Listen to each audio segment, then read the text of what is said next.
Hello, everyone. Welcome to Developing Palates. I'm Aaron Loomis, coming to you from the Drew Estate Studio. With me today is Jiunn, Seth, guys, John McTavish. How you guys doing? Doing well. We're racing towards the end of the year. I guess this is probably going to come after our cigar of the year list, Yeah. but yeah, it feels good to be closing out the year.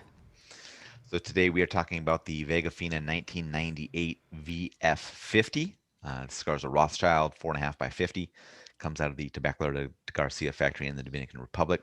Wrapper is Ecuadorian Habano. Binder is Indonesian Java. Filler Uh-oh. is Dominican Republic, Nicaragua, and Colombia. Price point is $8.60. Cigar was released in September of 2020. So with all that out of the way, June, what was your overall experience like with this cigar? I'm going to tell the listeners right now that I'm the only one that remotely liked this cigar. Um, I feel a little weird about it. I feel a little odd. I feel like I missed. I feel like I wasn't even in a good mood. I was, you know, it was nothing. Cigar But puts you in a anyways, good mood. yeah, this cigar put me in a good mood. Absolutely. I thought they had like a really nice baseline of really sweet creaminess, like a vanilla wafer kind of a thing going on. That's like so like pastry, That was your first like third? cookie like. No, the whole time I had that kind of a note. I thought it was awesome. Um, Subtle baking spices. There's like this effervescence to it that I sometimes get in tobacco. It might have been Indonesian Java. I don't know. um, Here's June's chart. Indonesian Java, Dominican Olor. yeah. Yeah. Oh, That's how it four, works. 2004. 2004 Olor. Sorry. Yes. Um, and as the cigar kind of went through, there's some parts where there's more like baking spices mineral kind of attached to it than that vanilla wafer thing going on.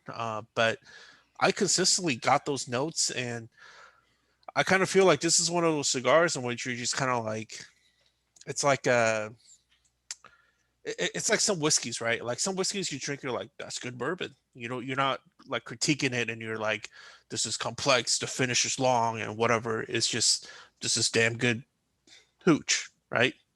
And that's kind of how I feel about the cigar. I thought it was just a good cigar. All right, Seth, what were your overall thoughts?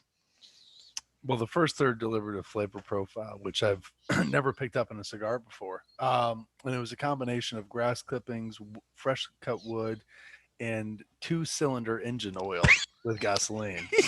I shit you not. It was fucking awful. It was terrible. And it was, if it wasn't for Aaron, I would not have continued smoking the cigar. But I was like, no, I'm going to man up. I'm going to keep going. Second, third showed a little bit of improvement in the fact that I wasn't getting that awful profile and I was getting some earth, coffee, cream, and some cashew notes. Final third, though, showed some of those minerals, harsh earth, those clippings, wood. It was brutal. Really good. Really good burn. Solid medium body and strength. Just very unpleasant. John. Well, I'm definitely leaning more towards June. I get what you're saying, June, and I think we had a similar experience. I just didn't think that the overall profile delivered quite as highly as you did. Which is to say, I think there are times when you smoke a cigar, and it doesn't have to be overly complex to go, oh, this is all right cigar. And that's what this was. It was an all right cigar.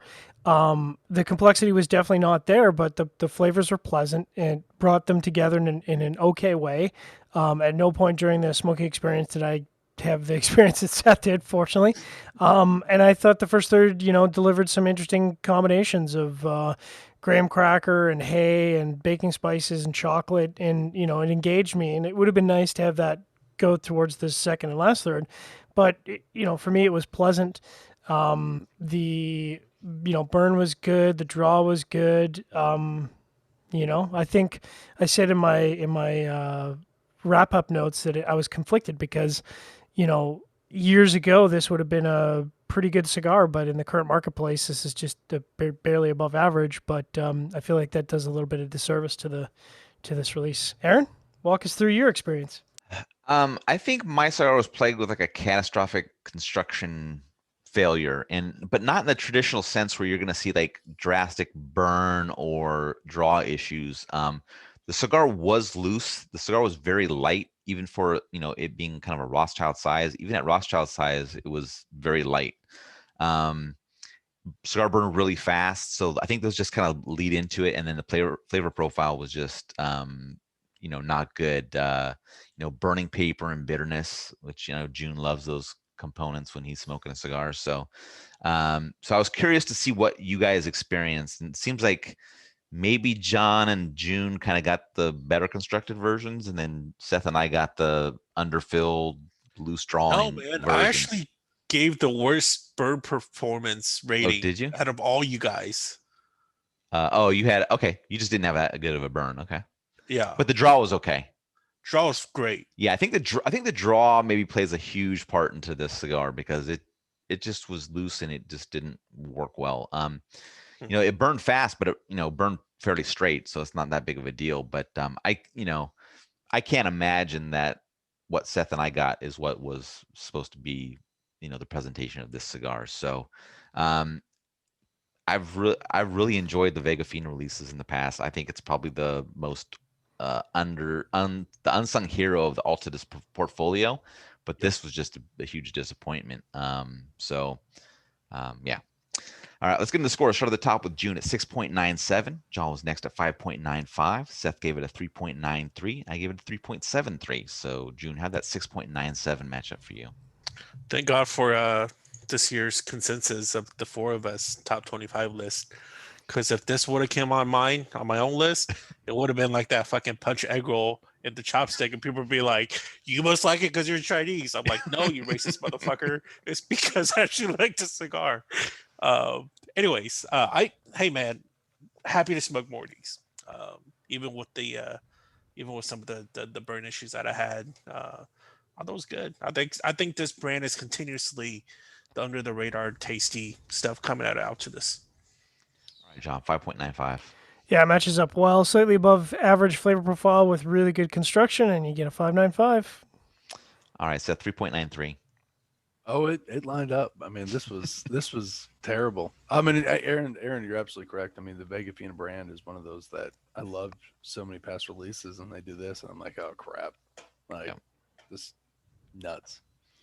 Yeah, my 3.73 matches that well. I mean, it's a below subpar flavor profile. And it's weird because I have to say it's very good construction, but it's not really. There was just something off about the cigar, the one I smoked. So the score lined up with the experience. But I have some other Vitolas of this that I'm gonna check out just on my own time, just to kind of get a feel for it, because I would like to smoke the cigar that Jiunn smoked, because at the price point's nice. I mean, if you could smoke these and have Jiunn's experience at that price point, you'd probably have your value cigar of the year. Box so buy. yeah. So final thoughts on this from you guys? Oh, one other thing I'll say about it. I don't know if you guys had noticed this on yours, but the back of my cigar was like coated in glue, like around the bands. It was just white glue all over the back of it. Bands were all messed up on all my cigars. Yeah. Okay. I didn't have that issue. Okay. You know, there's a brand of cigarettes called Java, which is made of Indonesian Java tobacco. Indeed, there is.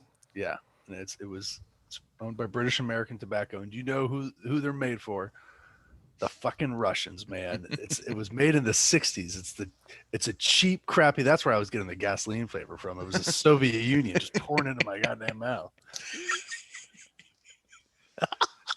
Other final thoughts? I don't want to kill it too much, but yeah, I feel bad for VegaFina. All right. If you're just catching this video on YouTube, be sure to subscribe to us, as well as check out the full written review on the website, developmentpalates.com. Follow us on all the social media channels, and you can catch all of our review recaps on podcasts, iTunes, Google Play, and Podbean. Thank you for tuning in. We will catch you on the next one. Sorry, John. Podbean.